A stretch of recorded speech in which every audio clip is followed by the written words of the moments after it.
Hello again. So we're going to jump. There's a a song variation at the beginning of the pack, an example of Nhemamusasa, and it's all grey. There's no colours on it. We're going to jump to the next page and work through the first colourful exercise. It's called left hand octave pairs. I think. Let me just double check that one. Left hand octave pairs on the basic exercises page. We're going to look at that one today. Right now in this video. So it's left hand and there's octave pairs, so pairs of notes that go with each other. If you work through the last video, and you found those notes that sounded nice together and you're having fun with that, this is going to be really easy for you. And you're going to be entering a musical system here that's going to take you to endless depths. It's fascinating. Let's just go with it. I'll show you these pairs of notes. It's a sequence of 12 pairs of notes that we're going to be playing, and so there's 12 things you're going to have to remember. But there's a really nice way that we can work through this and make it easier to remember. Yeah, I'll flip the camera down and I'll show you what I'm talking about, and it should start sounding really pretty on your instrument as well. Typically, folk would be learning a song called Carragher Mambo as a first Mbira piece. This is the first piece that I teach because Nhemamusasa is really popular. It's the same structure. Chord structure. I don't really get into too much details between that Nhemamusasa and the Tadzungaira variation that we're looking at in this pack. Also, for those of you that have got an interest in music theory, we're kind of centering around the root note of a major scale, so it's going to sound nice to Western ears or people that are more familiar with Western music. So, yeah, let's go with it and see what happens. I'll pop the camera down again.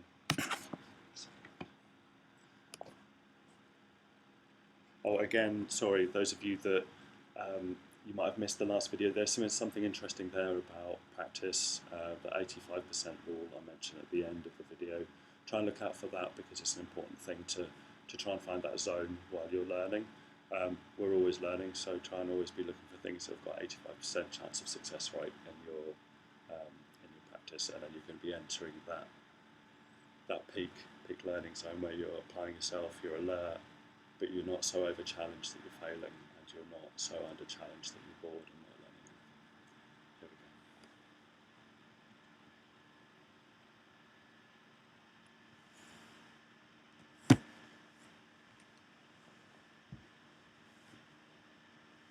we go. Okay, great. I hope my instrument's in shot nicely for you. Again, I'm not at home, so I haven't got the same facilities as normal. Doing my best here during lockdown. This left hand octave pairs is in the left hand. We're going to be looking at pairs of notes that are octaves, so they'll have the same note numbers as each other, and we'll ignore the right hand for now. So our first octave pair is 4 in the L register. We've got B for bass, L for left, and T for treble.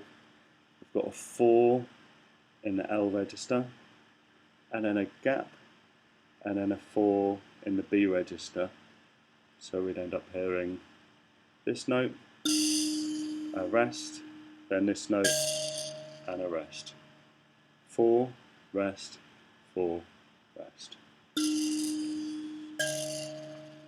And then we move on to a 6 in the L register and a 6 in the B register.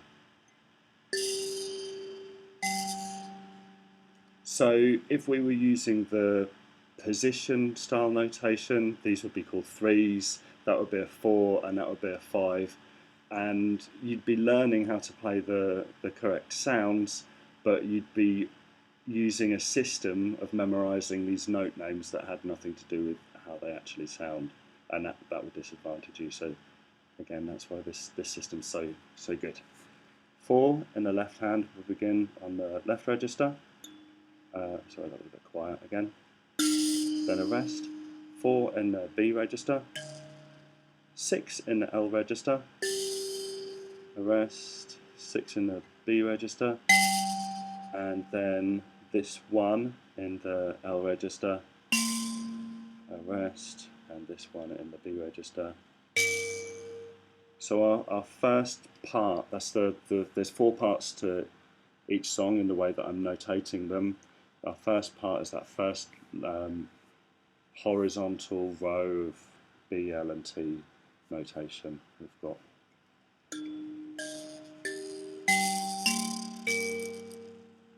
again 4s, 6s and 1s.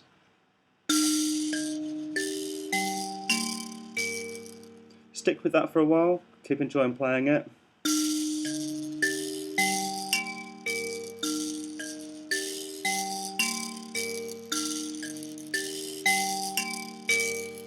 Excellent. I'm going to come around and talk to you about something that I find fascinating. This musical structure has really taken over my life. I think about it every day, and I'm continuing to find out more and more stuff about it. It's just, yeah, it's endless.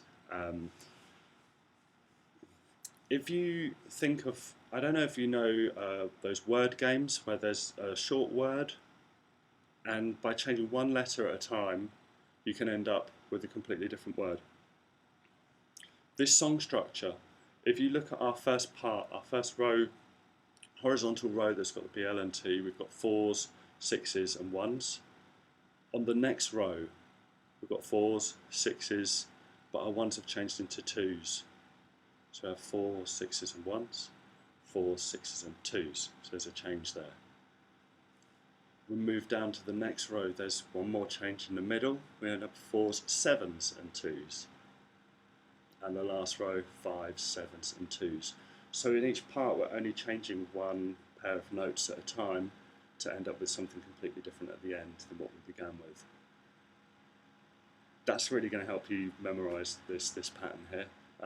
I'll flip back to the instrument and we can work through the whole song and you'll see what that looks like in action.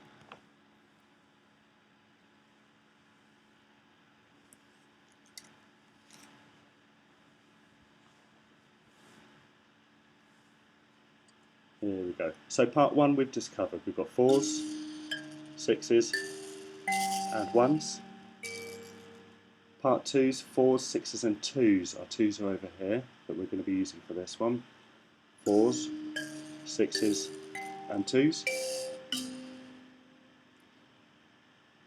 I'll just play those 2 parts together.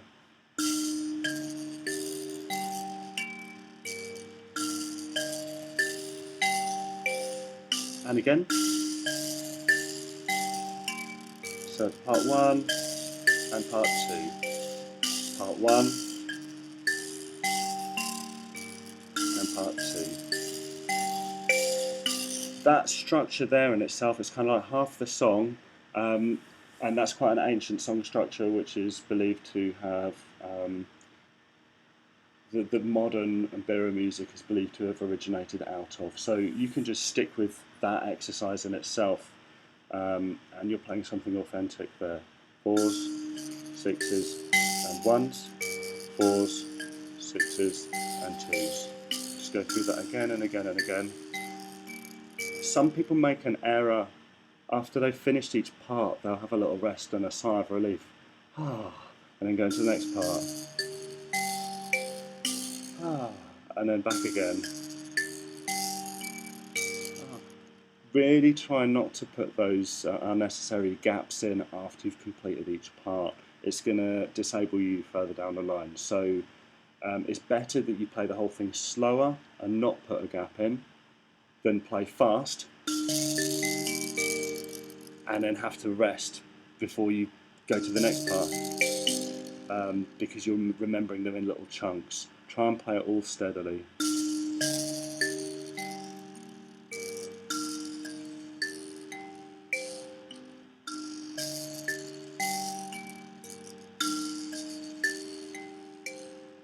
Great. So we've got our first 2 parts there. Part 1, 4s, 6s and 1s. Part 2, 4s, 6s and 2s. So we've made a change from 1s at the end to 2s at the end.